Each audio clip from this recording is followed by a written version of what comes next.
What's going on, everyone, and welcome to Movie Emporium's movie review of No Time to Die, the 25th film in the Bond franchise that's directed by Cary Fukunaga. Now, before we begin, if you like this channel, awesome, hit the subscribe button to join Movie Emporium, hit that notification bell at the top to find out what's coming next. If you like any of the videos, awesome, hit that like button, as well as commenting below any video that you watch, including this one.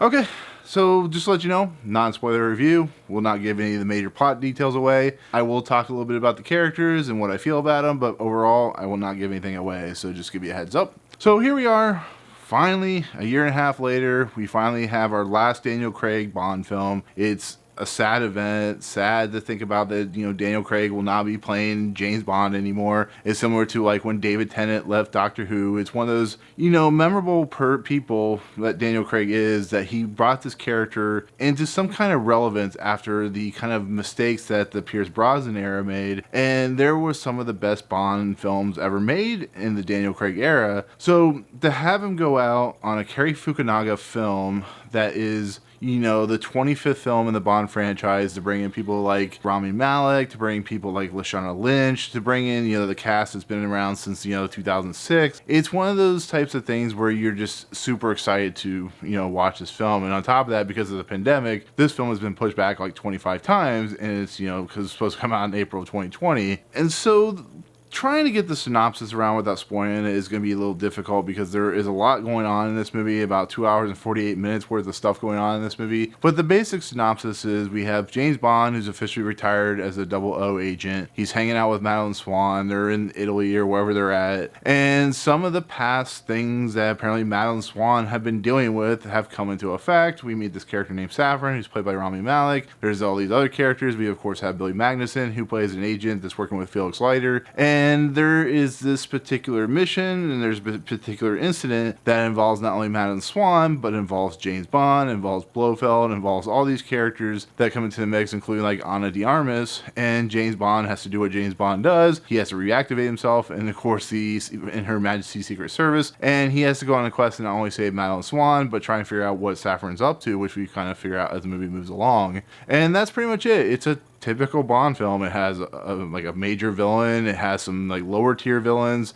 It has some sexy Bond girls. It has just everything you would imagine a Bond film has. But as we've seen from the kind of Rotten Tomatoes and kind of the reviews, this movie hasn't been getting the critical acclaim that stuff like Skyfall or Casino Royale got. This is getting kind of the middle tier, maybe Quantum of Solace in a little bit, maybe, Spectre in some aspects, but this hasn't been what is considered Daniel Craig's best Bond film. And I was really excited for it. I mean, fairly honest, I was in my top 10 of the year, most excited to watch. And finally was able to watch it. I was so excited to sit down and just go, bring it to me, bring me back Jeffrey Wright, bring me back, Ray Fiennes, bring me back all these characters like Ben Whishaw and Naomi Harris, give me Ana de Armas, give me all these new characters, Leshana Lynch and Rami Malek. And I didn't like this film.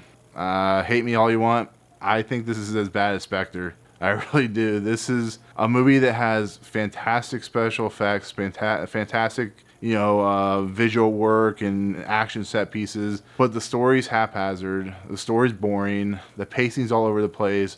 The new actors, they're not new actors in general, but the new people that are brought in, like Leshana Lynch and, Billy Magnussen and, of course, Ana de Armas, are barely in this movie. They bring back Jeffrey Wright, who's one of the best parts of the new Daniel Craig franchise. He's really given nothing to do, and this movie is just a big nothing. There's nothing about this movie that is interesting. It falls into the same tropes as, like, the Roger Moore and Sean Connery era, where it was just over the top and silly, and nothing really ever made sense half the time. And maybe people will enjoy that, but there's nothing about this film that is even remotely interesting or entertaining or substance, and there's no substance to this movie at all, which is really strange and kind of odd for a 2 hour and 48 movie. It's a lot of fluff and no filler, or filler and no fluff, or whatever you want to call it. And that's just a problem of the script. You bring back all the same writers. You bring in Phoebe Waller-Bridge, which I thought was kind of interesting. You have a director who's worked on like True Detective and all that stuff. And I just think the problems that fall apart is you're trying to wrap up Daniel Craig's storyline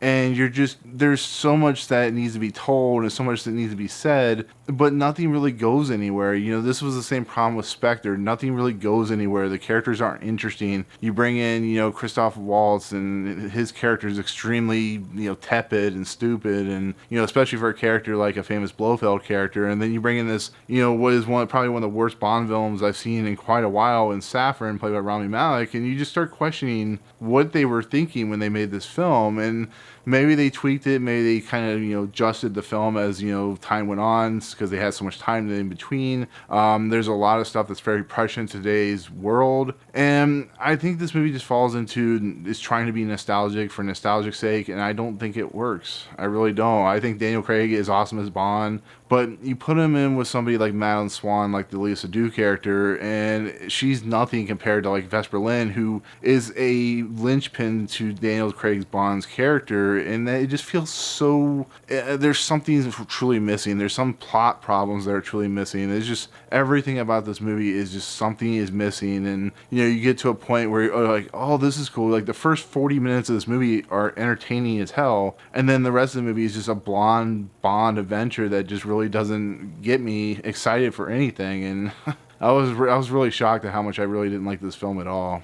And the worst part is you have this send-off, and it's really supposed to have a very potent moment, like hit you in the heart about Daniel Craig as James Bond himself. And I didn't like it at all. I didn't like the mysteries that kind of pop out of here. You know, they kept talking about how Madeleine Swan has, you know, a secret, a dark secret, and it's never truly fully explained. Maybe it's explained, but it never feels truly fully explained. You know, when they bring back characters and they try to use them as kind of interesting concepts and theories and ideas, it's just, I don't know. And even Hans Zimmer's score, which I usually like, I wasn't really on board with. I thought it was just a very typical Bond score. Nothing real exciting. You know, we've already heard the theme song from Billie Eilish for so long now that we're just kind of used to it. So when like the credit sequence, which is done by the same, you know, credit sequence person that's been doing it since like GoldenEye, that stuff is cool. The Billie Eilish song is cool, but it just, you've heard it before, so it doesn't have any impact when you first watch it. But yeah, I'm pretty much going to leave it at that. Like I said, I still think Daniel Craig is amazing as Bond. He's always going to be one of the best at the role, and is going to always be remembered as one of the best. And there are people that are going to love this movie. There's going to be people like myself that just really didn't like it. Felt it just wasn't a very impactful movie. And I just think for a conclusion to Daniel Craig's story, I didn't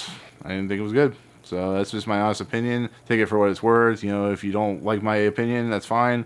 But that's where I stand on this film. So I will do a countdown rankings video for, you know, the top, 1 through 5 when it comes to Daniel Craig Bond films. Look for that later in the week. But otherwise, that'll do it. That'll be my take on No Time to Die, the last film in Daniel Craig's Bond franchise. So anyways, thank you so much for watching. Let me know in the comments below what you think of No Time to Die. What's your favorite James Bond film? You know, all that good stuff. Otherwise, if you like what you see on this channel, hit the subscribe button to join Movie Emporium. Hit that notification bell at the top to find what's coming in next. If you like what you see, awesome. Hit that like button. And as always, we'll see you guys in the next video. Peace out.